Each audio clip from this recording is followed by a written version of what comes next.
O mercado 4.0 consiste num conjunto de transformações socioeconômicas que tem como objetivo a aceleração da evolução digital. Para falar sobre esse novo modelo de trabalho, vamos conversar com o supervisor de recursos humanos, Thiago Brolesi, e também com Euquias Correia, que é diretor de compliance. Sejam bem-vindos aqui à Rede Alesp. Muito obrigado. Bom, para começar, aí, quem vai me explicar o que é, então, essa nova tecnologia, então, 4.0? Conta pra gente. Vamos lá? Bom, vou falar um pouco até da área de gente de gestão, recursos humanos, né? Quando a gente enxerga esse novo conceito de trabalho, a gente envolve pessoas mais tecnologia. Então, fica até uma reflexão. Como a tecnologia pode nos ajudar a ter um melhor desempenho, a ter uma agilidade nos processos de desenvolvimento humano, de processos e de trabalho mesmo. Empregabilidade, por exemplo, poxa, como que vamos desenvolver as pessoas para estarem inseridas nesse conceito digital 4.0, né? Eu diria que é exatamente isso. A tecnologia, Priscila, ela vem justamente para auxiliar, né, as pessoas, a sociedade como um todo. Então, é necessário estar muito atento, porque assim, a tecnologia está se desenvolvendo e vai se desenvolver. Né? Desde a Revolução Industrial, isso é um caminho sem volta. As pessoas têm que se adaptar a isso. Então, é realmente como as pessoas podem tirar proveito da melhor forma possível, né, da inteligência artificial e outras tecnologias. Mas quando a gente fala de inteligência artificial, ainda dá aquele medo ou não? As pessoas já começaram a entender que ela veio realmente para auxiliar? Sim. Eu penso que sim, mas é um processo de desenvolvimento. O que a gente precisa entender é como que essa tecnologia pode me ajudar no meu dia a dia. Então, muito se falou há meses atrás e atualmente sobre o ChatGPT. É uma ferramenta que que muito se falou, nossa, a área de recursos humanos ou as áreas afins vão se alterar, vão perder empregos. Não, é uma adaptação. Então, eu atuo na área de desenvolvimento organizacional e eu penso, como que essa ferramenta vai me ajudar a ter uma interação maior com as pessoas, com a área de tecnologia. Então, eu trago essa ferramenta para me auxiliar. E é nesse processo que nós estamos, é fazer entender como que essas ferramentas digitais podem nos auxiliar no dia a dia. No caso do compliance, até explica um pouquinho para a gente o que é, né, essa parte e de que maneira a tecnologia também pode ajudar. Dentro da parte de compliance, né, eu atuo como diretor de compliance da Gênesis, que é uma fintech de investimentos. Então, a área de compliance é aquela área que se certifica de fazer com que tudo esteja correto diante da lei. Então, se você é um investidor, no caso da Gênesis, é uma fintech de investimentos, é necessário garantir uma série de procedimentos, né? Tanto da análise do investidor, né? Que tipo de investidor é esse? De onde vem o dinheiro que ele está aplicando no mercado? É um dinheiro que veio, sei lá, de financiamento de terrorismo, por exemplo? Ou de tráfico de drogas, tráfico humano? Então, a gente faz todo um processo de análise do dinheiro, de análise do investidor, para certificar que aquele dinheiro tem uma origem lícita correta.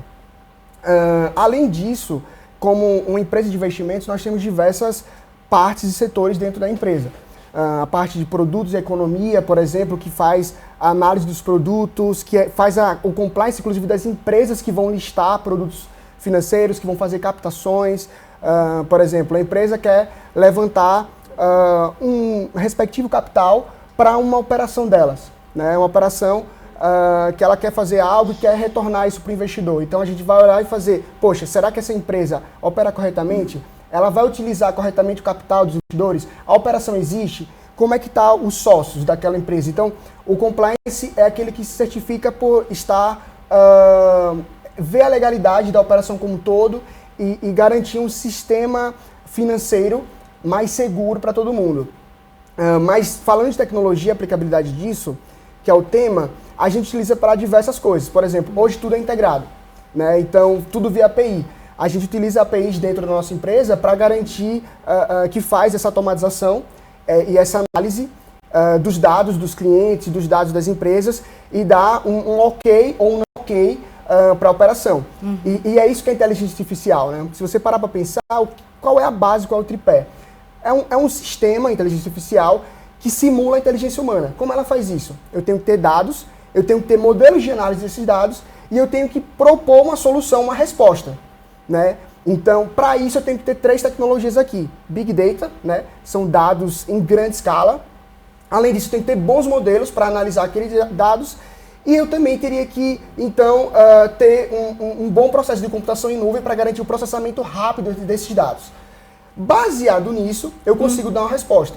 No nosso caso, a inteligência artificial ela é essencial porque esses dados, para eu gerar uma melhor experiência, eu tenho que analisar rapidamente os dados do investidor e eu tenho que dar resposta em muito tempo ágil.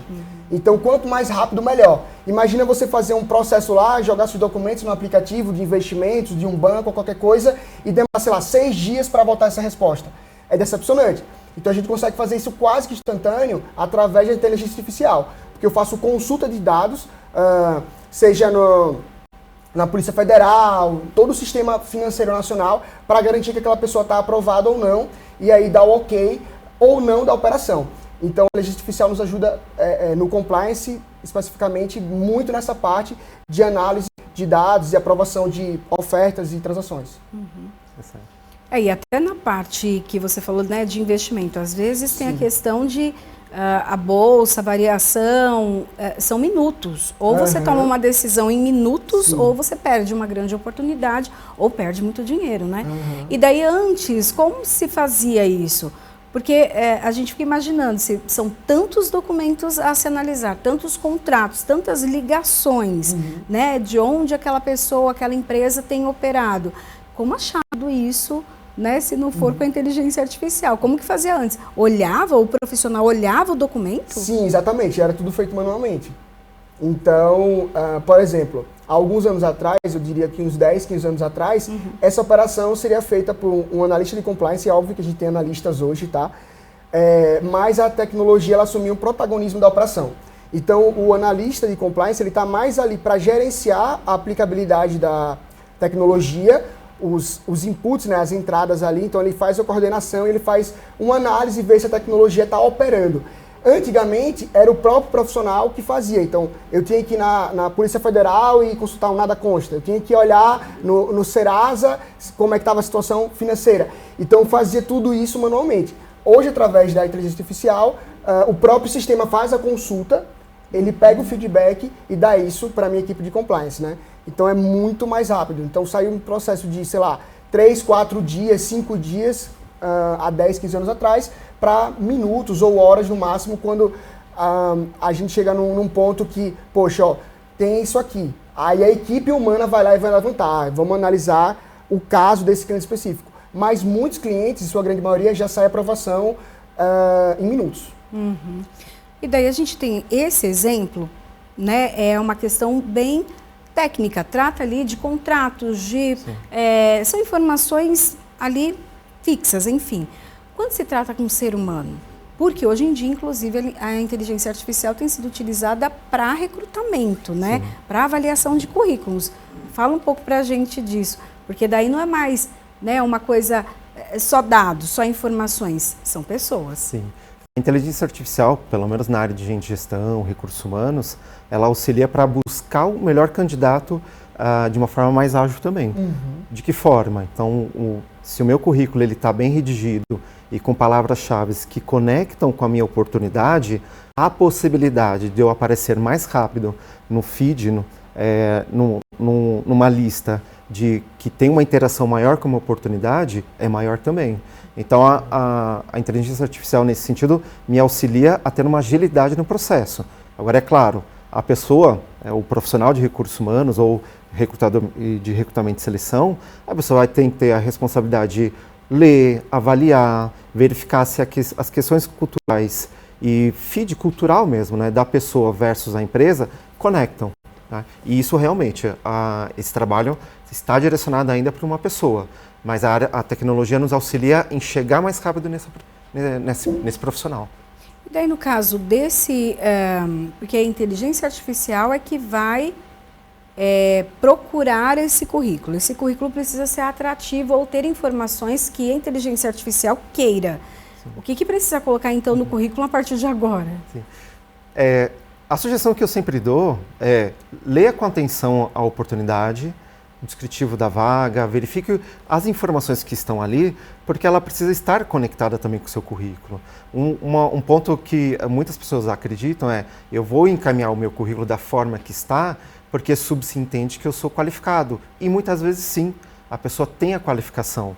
Mas a pessoa, né, e do outro lado, o profissional de recursos humanos, ele não tem esse tempo hábil para ler individualmente. Aí que entra a inteligência artificial. Ela nos auxilia a conectar mais ágil o profissional que eu almejo para aquela oportunidade. Então, precisa ler primeiro o descritivo da vaga, verificar se aquelas informações estão conectadas ao meu currículo, e aí eu consigo então fazer disponibilizar o meu currículo de uma forma mais estratégica. Mas não deixa de ser frio esse primeiro processo, mas a partir dos currículos já separados, aí é um profissional, um ser humano Sim. que vai avaliar essa pessoa. Sim, profissionais. Porque nesse momento, e aí nós estamos até conversando nos bastidores, assim, como que eu vou preparar o meu profissional a ter uma leitura mais ágil, a enxergar esse currículo sem os chamados vieses. Né? Então, o que é o viés? Eu olhar uma informação e explorar ela. Será que sem preconceitos concebidos? Então eu preciso enxergar aquele currículo versus a oportunidade que eu tenho para ver se encaixa. O que a inteligência artificial nesse momento ajuda essa pessoa com os dados que nós temos e com as informações que ele coletou, ela tem ali uma possibilidade de ter está mais próximo com o fit cultural da empresa. Né? Mas é claro, o que vai validar isso é o momento da entrevista, da conversa, da análise realmente entre as pessoas, para de fato coletar essas informações técnicas, mais do profissional, e entender que aquele profissional é o ideal para a minha empresa. E daí, Euquias, você falou um pouquinho disso também, da questão do profissional, do ser humano, porque a primeira etapa, então, a agilidade foi, né, então assim, de 4, 5, 6 dias para passar para minutos, né? Isso é muito, muito diferente. Mas depois passa por um processo humano. Sempre vai ter o processo humano? Sim, sim. Eu diria que o humano seria uma espécie de segurança. Vou dar um exemplo. Hoje, a indústria da aviação, os voos eles funcionam praticamente todos no piloto automático. Os pilotos são quase que indispensáveis, entre aspas, no operacional e na forma como a dinâmica do voo ocorre. Mas ninguém conceberia um voo sem um piloto lá, por questão de segurança. Então a gente sabe que, por mais que esteja no piloto automático, em grande parte do voo, eu quero uma segurança de um piloto muito bem formado, com muitas horas de voo lá, para garantir que, em caso de uma situação adversa, eu tenho uma segurança. Então, no meu caso aqui, ainda mais falando, compliance, mercado de investimento, sistema financeiro nacional é indispensável. A gente utiliza dentro da Gênesis processos e automatizações e inteligência artificial em várias coisas, não só na parte de compliance. Posso dar vários exemplos. Jurídico, a parte também de economia, todas essas partes, a parte do marketing, está falando com o Thiago. Hoje todos os nossos designers, eles usam inteligência artificial para aprimorar o próprio design, eles já são muito bons. Mas se eles entenderem como funcionam as ferramentas e eles puderem explorar melhor o potencial das ferramentas, o nível realmente assim, sai para um outro patamar de produtividade e de qualidade de material entregue. Mas eu não quero só inteligência artificial. Eu ainda quero um bom designer criativo explorando. Porque, por exemplo, o designer é quem sabe, quem vai direcionar muitas vezes a inteligência artificial. Ele sabe a necessidade daquele produto especificamente, daquela operação. Então ele vai dar as instruções para que a inteligência artificial trabalhe em cima daquilo e mesmo no processo as correções devidas, né? Então, essa interação humano-máquina é que realmente vai vai levar para um outro patamar. Eu não quero só máquina, mas eu preciso de humanos, mas é indispensável o benefício, o ganho de produtividade que as máquinas me dão. Escutando até eu quis falar, eu me lembrei que eu participei de um evento esse ano, e aí uma importante plataforma digital de recrutamento trouxe um produto relacionado a trilhas de aprendizado. Então, como eles utilizam essa ferramenta falando de inteligência artificial. Eu coloco as minhas necessidades e ela cria uma trilha de aprendizado para mim, em minutos, coisa de 4 minutos. O que isso me beneficia? Uma agilidade no conteúdo, mas a minha responsabilidade é ter a preocupação da curadoria do conteúdo, ler e entender se aquele conteúdo construído está de acordo com a pessoa que vai se desenvolver. Então, é importantíssimo a pessoa nesse momento para, de fato, entender que aquele conteúdo, pensando em pessoas, em seres humanos, está de acordo com as minhas necessidades. Então, ela facilita, ela vai agilizar o processo de construção, mas é extremamente importante o capital intelectual da pessoa olhando o conteúdo que foi adquirido ou construído. Para isso, precisa também ter algum curso, especialização em inteligência artificial, já que você, em muitos processos, vai aliar? Bom, eu posso dizer pela minha carreira, né?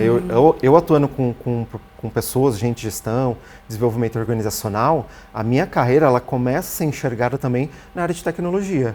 Então eu preciso entender o que está acontecendo, eu não preciso talvez ser um exímio profissional daquela ferramenta, mas eu preciso entender como ela desenvolve, como ela funciona, ou então processos, projetos. Então, muitas das linguagens que a área de tecnologia desenvolve, eu preciso ao menos entender.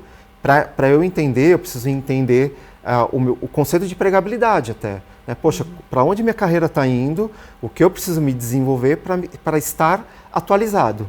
Tá? Eu sempre utilizo o estar porque é um momento. Eu não sou, eu estou. Então, nesse momento, eu preciso me desenvolver na área de tecnologia, projetos e processos, para eu me manter qualificado de acordo com o ritmo do mercado. E daí, os tipos de cursos que a pessoa procura, quais são? Uau! Eu vou na mesma linha do Thiago, assim. Eu não acho que necessariamente você precisa ter, sei lá, uma pós ou uma especialização. Eu acho que, claro, dependendo da situação, até se você vai focar nisso, você vai ser um especialista em IA dentro da sua área, beleza. Mas para a maioria das pessoas eu diria que não. Acho que não necessariamente uma pós ou um curso mais completo, mas imersões, treinamentos, tudo isso sim. É necessário hoje, a gente valoriza muito isso dentro do mercado como um todo, essa necessidade de você ser especialista em algo, você tem que ser bom em alguma coisa, mas você entende, pelo menos superficialmente, das outras áreas, para que você não atrapalhe fluxos de processos e trabalhos lá, a operação mesmo da coisa. Eu não posso, por exemplo, como, sei lá, diretor de compliance, exigir um novo processo que ele seja entregue em 5 dias, para a minha tecnologia, que já tem uma esteira de produção. Eu já sei, não, eles têm todo um fluxo, então eu sei que para tecnologia eu tenho que desenhar algo, nem que seja visual, um Figma, por exemplo, que é um aplicativo, né, de design lá, então eu venho, jogo o novo conceito do novo processo, falo com o UX, que é o designer, crio páginas para aquilo, né, e aí eu tenho um processo, todo um fluxo até a tecnologia executar aquilo. Eu não posso ser insensível à minha outra área, porque senão acaba atrapalhando.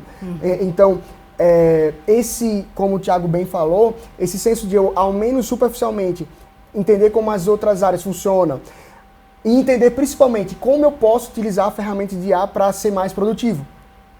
Isso vai me gerar um profissional com maior valor para o mercado. Então, por exemplo, posso falar pela minha equipe de produto, de economia, dentro da Gênesis, que é uma fintech de investimentos. Eles utilizam para fazer valuation de produtos que vão lá, inteligência artificial. Então, o que é valuation? Valuation é o método de precificação de uma empresa, de um negócio. Tá. Né? Então você tem vários métodos para isso.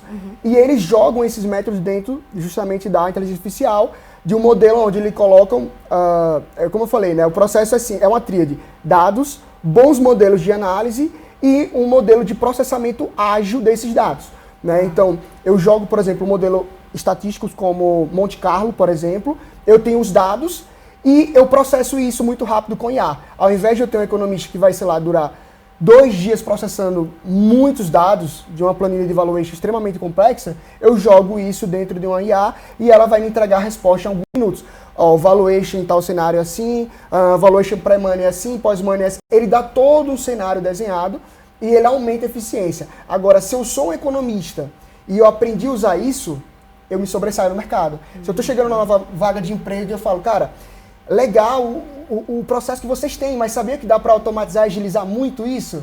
Eu consigo fazer, porque eu sou economista, mas eu também tenho expertise na parte de IA, eu tenho uma expertise em análise de dados. Então, é muito comum hoje, eu diria que é uma característica do mercado de emprego, de trabalho atual, o cara ser multidisciplinar. Ele tem uma especialidade, mas ele entrega coisas que vão agregar para a empresa como um todo. Dentro da nossa área, nós temos um termo chamado lifelong learning, que é o aprendizado constante. Então, e aí eu vou dar um meu exemplo mesmo, né? Eu tenho uma formação em gestão administrativa, fiz pedagogia e todas as minhas especializações estão direcionadas para pessoas. Mas em um dado momento eu entendi, poxa, eu preciso então me desenvolver em projetos, em processos, em metodologias que contribuem para o meu trabalho. Então, esse lifelong learning é o aprendizado constante que a gente precisa ter. Em algum momento eu vou ler sobre a inteligência artificial, porque eu preciso encaixar na minha carreira. Sim. Mas em outro momento eu vou precisar também estudar, por exemplo, se em algum momento fizer sentido, sobre história da arte, sobre filosofia, sobre geografia, pessoas. Então, essa educação integrativa, ela é importante no momento atual que nós estamos profissional. Quem não se adaptar, né, porque ainda tem pessoas, tanto pessoas mais velhas que têm ali, são reticentes à questão da tecnologia, não querem mesmo, né? Ou outras que têm dificuldade mesmo de entender todos os processos tecnológicos. Quem não consegue, ou quem não tem interesse mesmo de estudar, o que acontece? Uau, pergunta complexa, porque aí são dois públicos, aquela pessoa que tem interesse, mas tem dificuldade de se adaptar, e tem aquele público que de fato não quer. Tá? Esse público que não quer, em algum momento da carreira dele, vai chamar atenção, de alguma forma. Vai ter dificuldades de continuar no mercado, algumas dificuldades vão aparecer. Agora, aquela pessoa que tem interesse, mas tem dificuldades, essa pessoa vai buscar cursos de formação gratuito, vai escutar lives, vai assistir canais de YouTube. O processo de aprendizado está disponível para nós, seja gratuito ou pago. O que eu preciso entender é assim, como que eu vou adaptar a minha carreira para onde ela está indo. São perguntas e reflexões extremamente importantes. Se de um lado eu não quero, tudo bem, mas em algum momento isso vai pesar para a minha carreira. Agora tem o outro lado, que se a pessoa de fato quer se desenvolver, mas tem dificuldade, o leque de opções no mercado hoje é grande. Quando eu escuto alguma pessoa falar assim, poxa, eu não tenho condições de estudar, eu sempre faço uma reflexão, mas o que seria condições para você? Porque hoje a condição de mercado, de pagar um curso, e eu vou dar um exemplo, um curso universitário, a partir de R$100, 150, 200 ou R$50, ou então assim, eu não tenho condições nesse momento, mas eu quero me desenvolver. Como que eu vou me desenvolver? De novo, vou escutar lives, vou ver podcasts, vou escutar canais do YouTube, porque o conhecimento eu posso adquirir. Eu só preciso ter o objetivo do quê? De o que eu quero e para que eu quero aquele conhecimento.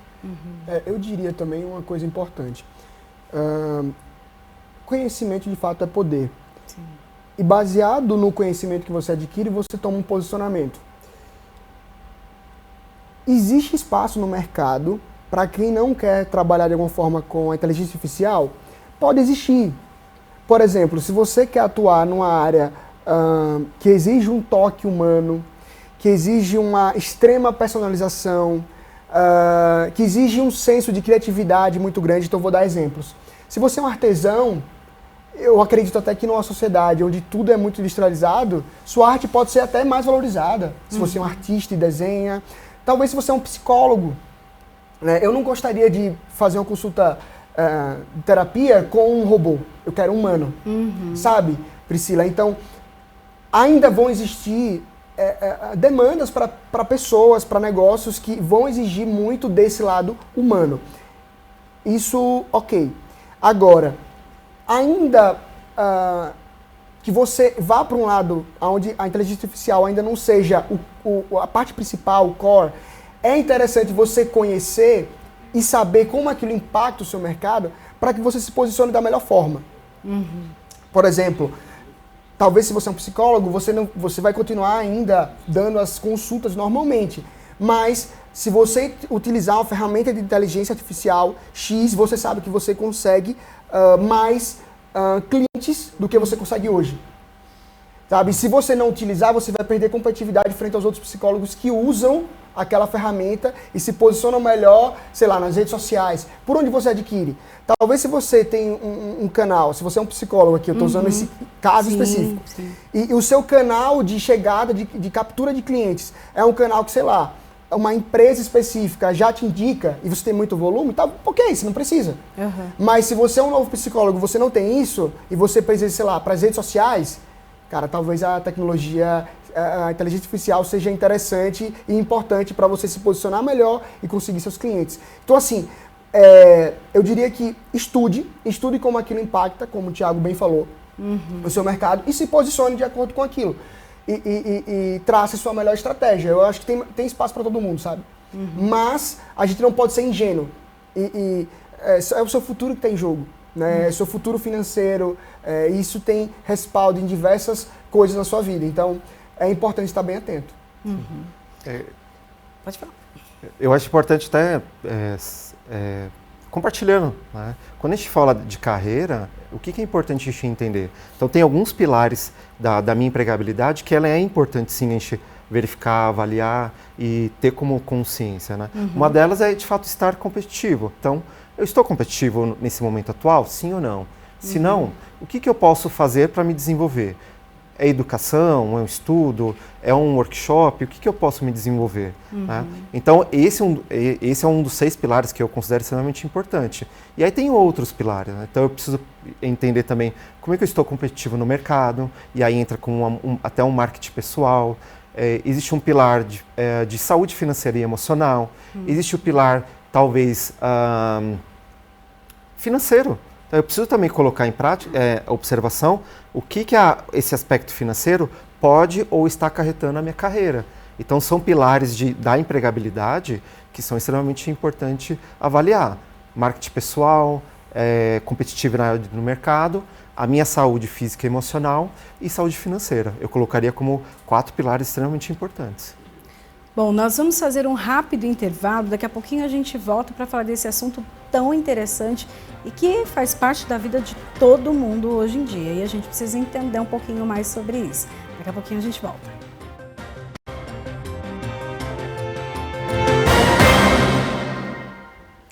Voltamos com o Alesp em pauta. Hoje a gente conversa sobre as novas tecnologias, né? Uma nova função aí, a tecnologia 4.0, que já está dentro de todo o mercado de trabalho e a adaptação, ela precisa ser o quanto antes de cada profissional. Para essa conversa, eu recebo aqui nos nossos estúdios o supervisor de recursos humanos, Thiago Brolesi, e também Euquias Correia, que é diretor de compliance. Euquias, você deu exemplo, né, no bloco anterior, falando da questão do compliance e como mudou, né, essa função. Então, antes o profissional precisava analisar vários documentos, hoje em dia a inteligência artificial já entrega para vocês os números, os resultados, e a análise, então, acaba sendo do profissional.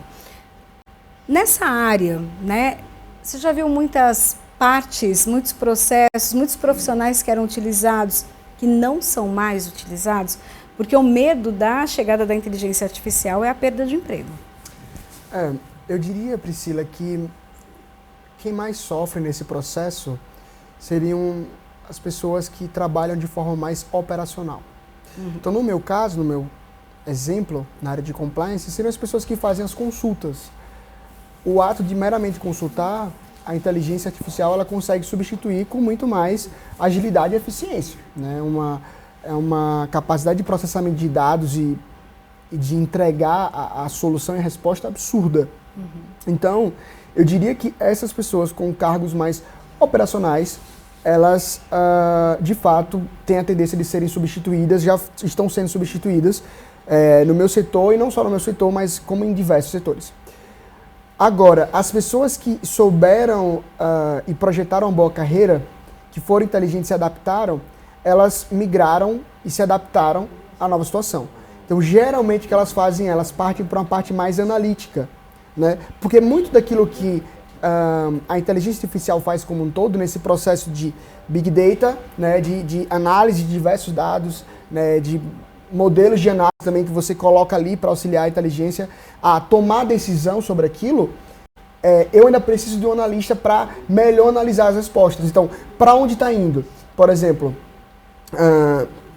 dentro de todo o cenário de compliance, eu tenho respostas. Então, eu tenho, X% são aprovados. X% é levantado um alerta que é amarelo por situação específica X, outra situação específica Y.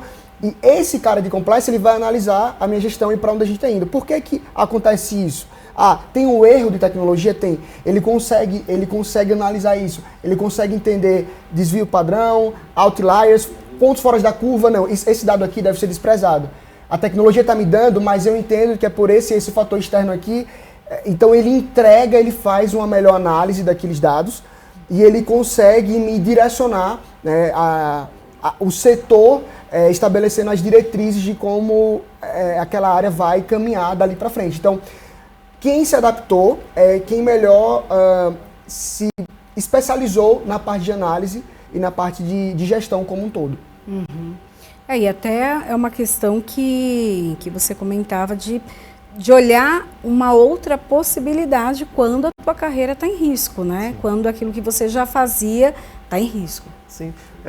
E aí, se a gente tomar como exemplo das carreiras de, por exemplo, 50 anos atrás, hoje nossos avós tinham a mesma formação de carreira durante 30, 40 anos na mesma empresa, hoje, de fato, nós temos a possibilidade de atuar em diversas frentes.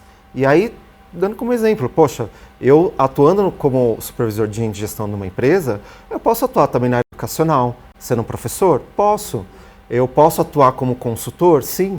Então, eu preciso enxergar a minha carreira de uma forma integrativa. Então, aonde eu posso ter a possibilidade de atuação em diversas frentes e em diversos negócios também. Afinal de contas, se eu entendo quais são as minhas habilidades e competências, eu preciso enxergar aonde eu vou colocá-la em prática no mercado. Uhum. Então, esse é um ponto que talvez, e acho que até um ponto de observação, como que as empresas, as pessoas e a nossa educação está levando esse conhecimento para as pessoas. Porque quando a gente enxerga a questão de empregabilidade, a gente precisa entender isso lá na base educacional. Como que a escola, então, tá desenvolvendo as crianças para pensar diferente? Uhum. E aí, dando um exemplo, poxa, esse ano o governo do estado trouxe a ideia e a possibilidade de oferecer educação financeira. Olha que legal! Uhum. Então, subsentende que essa criança que vai ter esse conhecimento hoje, daqui a 10, 15 anos, pode ser que atue na empresa do nosso colega. Uhum. Porque é nesse momento educacional que a pessoa precisa se desenvolver. Mas eu preciso também ter a minha percepção de carreira, para onde ela vai. E o mercado também pode nos ajudar, afinal de contas, se nós atuamos numa empresa privada, como que ela vai trazer informações para me dar autonomia de desenvolvimento educacional e de carreira? Uhum. Então, são 3 frentes aí importantíssimas que eu preciso levar em consideração também. Até que você falou da formação, as ETECs e FATECs, né, que são as escolas e faculdades de tecnologia aqui do estado de São Paulo, já estão fazendo aí um trabalho para a inclusão dessa disciplina, inteligência artificial, na formação dos seus alunos. Né? Então, já passou ali da primeira etapa, que era a formação dos professores, porque também é um grande desafio. Os professores precisam estar aptos, né, a passar essas informações, mas também deixar essas informações e essa nova formação para esses estudantes. Concordo. Né? E além da FATEC, observar quais outras instituições de ensino estão oferecendo também esse conteúdo gratuito. Não vou citar nomes, mas eu conheço pelo menos 3, 4 instituições que estão oferecendo conteúdos de 10, 15, 20 horas sobre esse conteúdo. Então, olha que interessante. Uhum. Mas eu preciso, então, primeiro, enxergar que existe essa possibilidade de desenvolvimento e buscar o conhecimento. Agora, por exemplo, poxa, não sei quais são essas instituições de ensino, o que eu posso fazer? Vou jogar ali no YouTube, entender quais aulas dentro desse conteúdo tem. Uhum. Ou até mesmo no meu desenvolvimento profissional. Se eu tenho um assunto que eu quero me desenvolver, quais canais, então, pessoas, livros, profissionais estão falando sobre aquele assunto? Porque o conteúdo realmente existe. O que eu preciso entender é por que eu quero obter aquele conhecimento, para quê, e como ele vai me oferecer um trampolim de carreira. Isso é importante. E o que você deu vários exemplos super positivos, né, em relação à inteligência artificial, mas ainda é algo novo. Inclusive, há uma discussão no país, né, sobre a regulamentação da utilização. Tem algumas brechas ainda quando se usa a inteligência artificial, porque ela não é, como a gente já falou desde o comecinho, não é humana. Então, ela tem alguns não entendimentos. Por exemplo, já tivemos casos de racismo, casos de homofobia dentro do sistema, porque ele não entende ainda essas questões sociais, por exemplo. O que traz de desafio? Então, hoje, na inteligência artificial, o que você acha?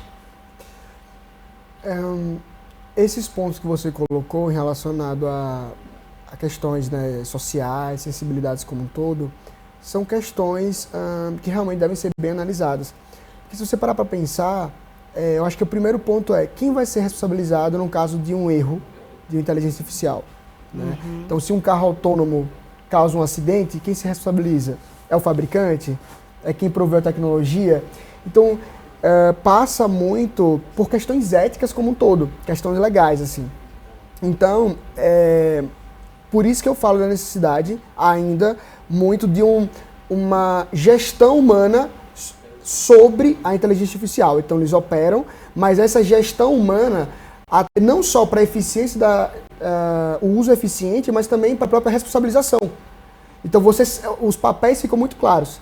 Tanto quem gere, como também quem é responsável. Né? Então, esse é um fator muito importante para a gente desenvolver como sociedade como um todo. Ainda existem esses desafios. Eu diria que isso também perpassa muito por inteligências artificiais muito focadas e baseadas em princípios, porque esse é um ponto. Muito se fala sobre o ChatGPT, mas ele é um grande banco de dados. O futuro da inteligência artificial, em grande parte, vão ser as inteligências artificiais focadas em alguma coisa. Então, exemplo, uma inteligência artificial focada no jurídico, ou focada em algum tipo de contrato específico, onde você consegue ali predeterminar bases para aquele sistema que ele vai atuar em cima daquilo. E aquele sistema pode ser, sei lá, pode ser as bases legais do governo daquela jurisdição, respeitando a lei local. Então, como você falou nessa questão de sensibilidades sociais, você pode criar um sistema de inteligência artificial onde as bases sejam ali predispostas para não ficar apenas um campo aberto, livre, sujeito a qualquer tipo de intempérie e variação, porque isso é reflexo do próprio homem, né? Ele foi buscar aquele dado adverso, sensível socialmente falando, em algum lugar que alguém veio de alguém. Né? Então, você precisa delimitar o sistema para que ele possa realmente caminhar de uma forma a realmente causar um efeito positivo na sociedade. Agora, em relação ao chat GPT, você faz as perguntas, ele acaba te trazendo ali as informações. Daí, no caso desse profissional, que, por exemplo, você precisa escrever sobre determinado assunto, uma redação, e hoje em dia a turminha está usando bastante, ele já te traz a resposta, ele já te traz muitas informações e às vezes até o material praticamente pronto. Como que fica esse profissional que muitas vezes pode não saber escrever até, ou não conseguir desenvolver um assunto porque ele pegou meio que mastigado? Sim. E é um desafio, porque eu sei que existe já condições e formas para entender se foi escrito ou não, porque o ChatGPT, mas qualquer outra plataforma, ele te dá um padrão de escrita. O que eu preciso entender é como que eu vou perguntar para ele. Esse é o desafio dele. Né? Mas sim, eu acredito que é um desafio, porque aí, do meu lado, o que eu preciso fazer? Eu preciso ter a preocupação de ler, de ter a curadoria do conteúdo para saber se está condizente ou não, para entender se o que foi supostamente escrito está condizente. Então, isso é um desafio, de novo, do ser humano. utilizando, nesse caso, né, nesse exemplo, infelizmente, de uma forma errônea, porque ela não necessariamente deveria fazer isso, acontecer isso. Mas já existe forma, sim, de entender se foi escrito ou não. A forma coloquial, a forma de escrita, ela é completamente diferente. E aí eu vou dar um exemplo que você trouxe, né? Imagine que nas minhas provas eu nunca escrevi bem. E aí, de um dia para o outro, nossa, veio uma redação de 30 páginas. Opa, deixa eu chamar a pessoa, vamos conversar, deixa eu entender o que ela pode me trazer do conteúdo. Né? Agora, olhando essa ferramenta específica de um aspecto positivo, eu posso perguntar para ela assim, ó, eu quero entender sobre a psicologia social, mas me dê uma referência de um pensador brasileiro. A ferramenta vai me trazer um pensador. Poxa, vou ler o conteúdo, deixa eu agora validar essa informação. De que forma? Nos livros, nas pesquisas.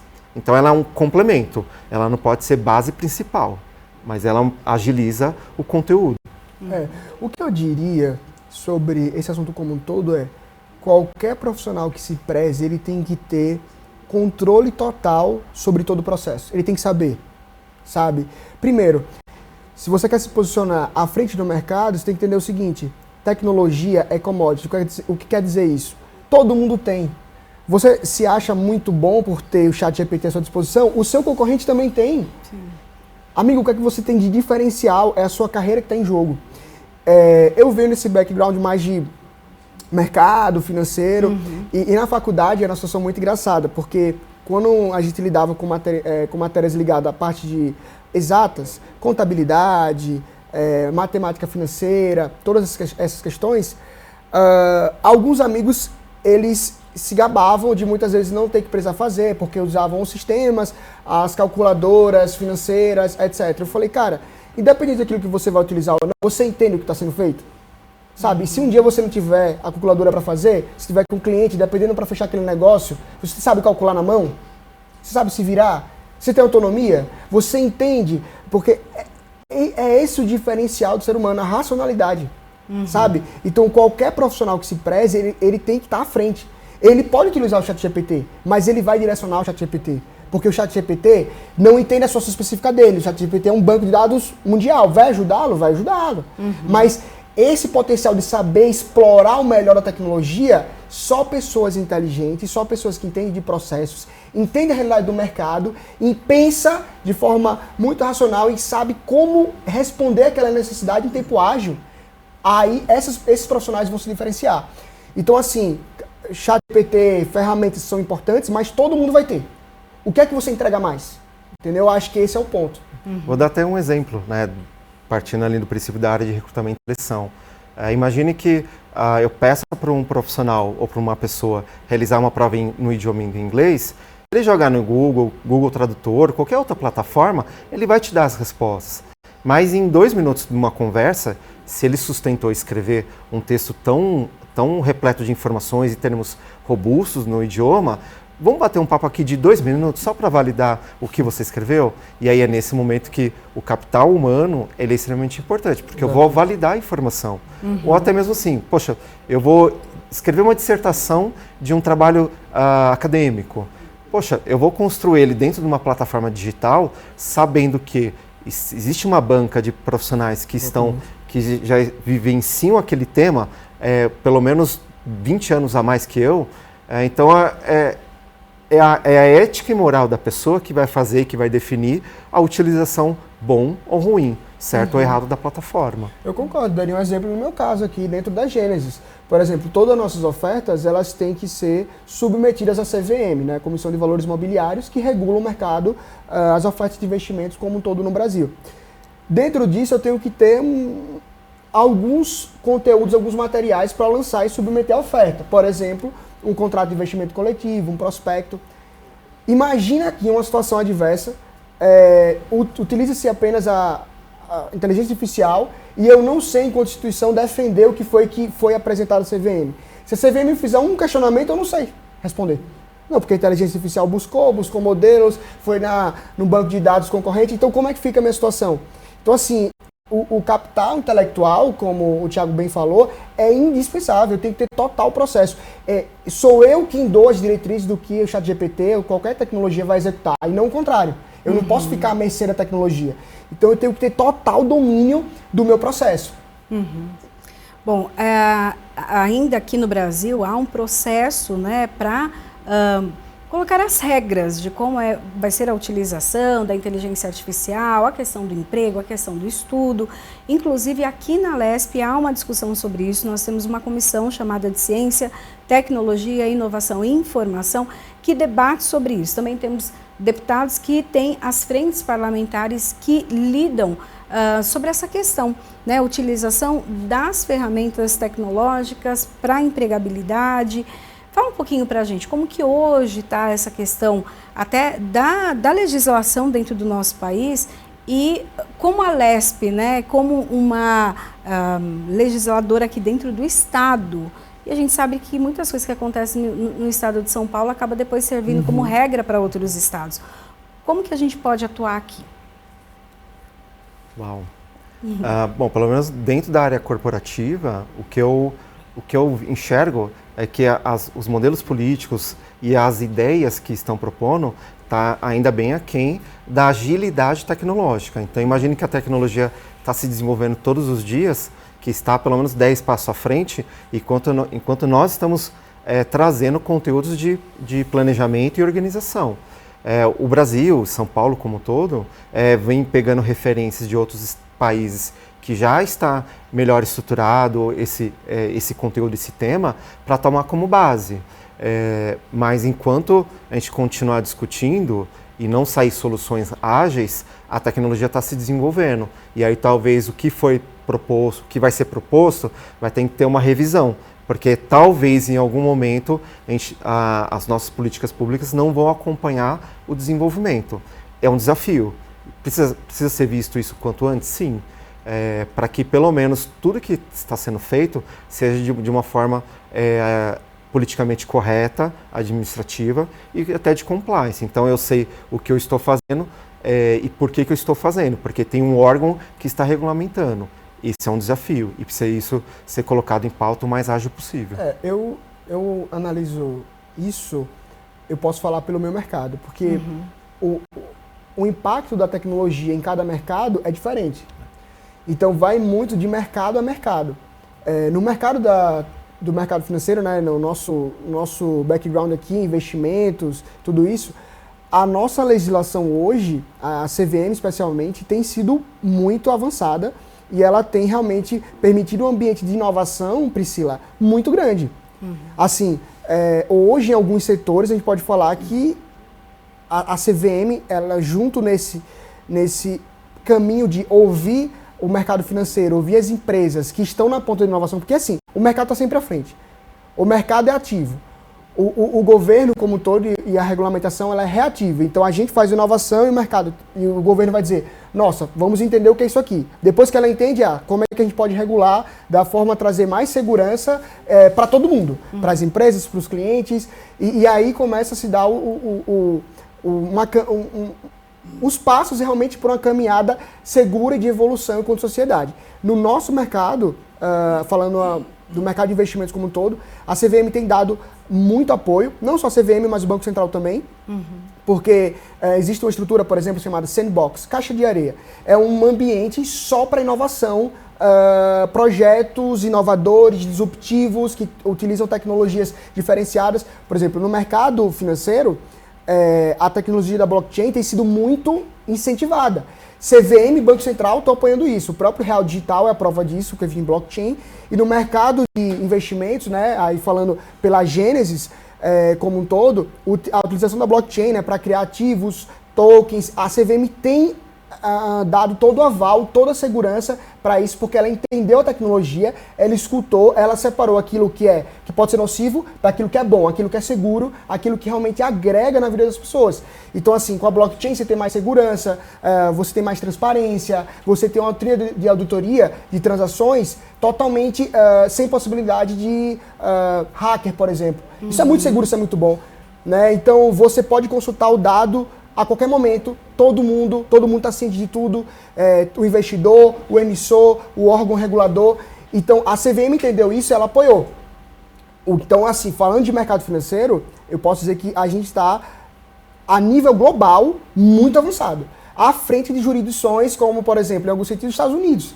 Os Estados Unidos ainda está procurando entender algumas questões, e aqui, ó, a CVM, o Banco Central, tem dado muito apoio a essas questões. Uhum. E daí até essa parte, ela pode ser utilizada, a inteligência artificial e os processos, até para a questão pública, governamental. Sim. De que maneira? Olha, existem diversas aplicabilidades. A parte, por exemplo, tem a inteligência artificial, mas uma questão muito importante que eu penso são a clareza dos dados, transparência. É uma necessidade muito grande, não só no governo como um todo, mas qualquer instituição, seja instituição privada como um banco, uma corretora de investimentos, qualquer instituição precisa ser transparente, né, com seus players ali, seus clientes, etc. Então, falando, por exemplo, em tecnologia, o blockchain é uma tecnologia que tem trazido muita segurança a nível, como eu falei, o real digital, que o Banco Central está trazendo agora a partir de 2024, é uma novidade. Então a tecnologia blockchain ela tem trazido muita segurança e transparência para esse processo financeiro, por exemplo. Então, assim, é um caso de uma aplicabilidade real hoje que tem sido efetivo, né, no mercado financeiro como um todo. Eu vejo que muitas instituições empresariais, por exemplo, eles acabam tomando como frente ou como uma preocupação de se organizar com algumas leis e normas regulamentadas. Então, a empresa no qual eu atuo é uma empresa de tecnologia com foco em rastreamento. Então, olha quantos dados de pessoas nós temos, quantas informações de pessoas nós atuamos todos os dias. Então, como que a gente vai se basear para proteger isso tudo? Com as leis e normas internacionais, LGPD, que é a Lei de Proteção de Dados, algumas normas de processo, para fazer, quanto mais nós formos transparentes, seja para o governo federal ou para as instituições e até mesmo para as pessoas que adquirem um produto, é um desafio e é positivo, concordo. Tem muitos segmentos que já estão muito à frente até que o nosso próprio governo federal ou estadual. Então, talvez os dois podem aprender uns com os outros. Então, a gente precisa agora entender e agilizar esse processo, porque quanto mais rápido, melhor. Seja para uma pessoa que tem ali uma venda, que tem ali, trabalhe sozinho, que lida ali com dados de 5, 10 clientes por dia, como também numa empresa de grande porte que administra 800 pessoas. Se vazar esses dados, por exemplo, olha o impacto que gera para a sociedade, para o governo e para a empresa. Então, são várias frentes importantes que, se acontece alguma coisa, gera esse impacto negativo para todo mundo. Porque se eu estou dentro de um país e a minha empresa, ela desenvolve, está dentro daquelas normas regulamentadoras do meu país, se existe alguma coisa, a gente vai olhar, mas tem uma brecha, ou não foi visto aquilo, não foi desenvolvido aquilo outro. E aí realmente é uma preocupação de uma forma muito, muito maior e importante. E pode até agilizar a questão, por exemplo, falando já na questão governamental, né? Dos atendimentos. Até semana passada eu conversei com o secretário de Saúde aqui do estado de São Paulo. Ele falou sobre um levantamento em que eles estão fazendo nas cidades, nos municípios, para identificar a necessidade de cada local e depois, então, mandar os recursos conforme a necessidade, a construção de um hospital ou de uma clínica de nefrologia ou hospital do câncer. Então, assim, a inteligência artificial também, com as informações, ela consegue fazer toda essa... ajudar nessa decisão. Tomar decisão, inteligência artificial é essencial. Segurança, transparência em dados, essa gestão de dados, né, tanto na parte criptográfica, da segurança, do acesso, quanto na parte da própria transparência de como manipular esses dados, de onde veio, para onde está indo, como é processado, blockchain. Essas duas tecnologias, elas são chaves. A inteligência artificial para tomar decisão, então, como você falou, eu coloco os dados lá, quais são as necessidades dos municípios? Agora, quanto de verba vai, em qual nível de prioridade, porque... a inteligência artificial ela consegue automatizar esse processo, né? Então ela faz ali uma matriz de avaliação de cada necessidade, da gravidade, da urgência, do tempo que eu preciso para operacionalizar aquilo, e ela dá a resposta. Então, primeiro caso, vai essa cidade com tanto de verba e assim subsequentemente. A inteligência artificial resolve isso assim, de forma muito ágil, muito poderosa. E até trazendo a relação assim, da educação, da área da saúde, como você próprio mencionou, poxa, olha que legal, eu tenho dados e informações, sabendo que naquela região eu preciso talvez de mais escolas infantis do que no ensino médio. Em contrapartida, as capitais precisam o inverso, ou não, ou curso técnico. Então, quanto mais eu levantar dados, melhor e mais ágil fica. Como, por exemplo, o IBGE. Poxa, ali é um banco de dados gigantesco do nosso país, e importantíssimo.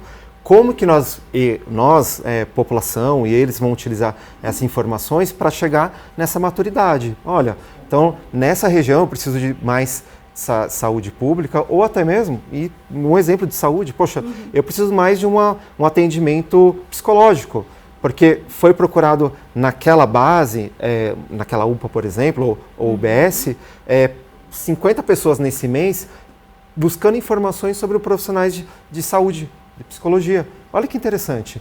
Então, se eu tenho esses dados de uma forma mais ágil, eu consigo administrar as pessoas também de uma forma mais rápida. Lembrando, né? Nós estamos pegando dados, informações, mas em nenhum momento nós tiramos as pessoas daqui. O que eu vou fazer é realocar de uma forma estratégica as pessoas que conseguem suportar e me oferecer um melhor atendimento pela inteligência artificial, por exemplo. Um exemplo ótimo. É uma alocação mais eficiente de capital. É uma resposta mais rápida e mais efetiva.